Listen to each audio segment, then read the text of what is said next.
साबिक कांग्रेस वर्कर महेश शर्मा का बरसों पुराना सपना तृणमूल ने किया शाहकार। वार्ड 42 में बरसों से राज करने वाली बीजेपी उम्मीदवार झावड़ का किला महेश के हाथों हुआ मिसमार। वार्ड 42 तृणमूल खेमों में खुशी की लहर।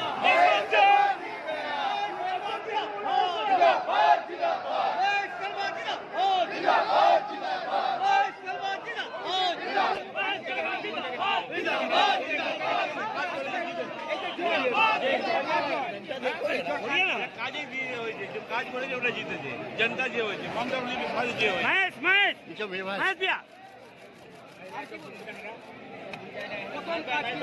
પ્રથમ કાજ હોય જો 30-60 રૂમના પડા જે વાડ બધો સફાઈ કરવા સરકારે મતલબ दुआरे काउंसिलर पाया हां जीत गए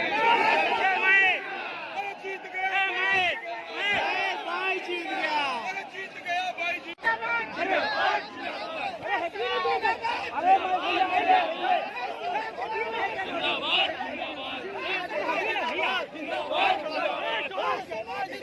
जिंदाबाद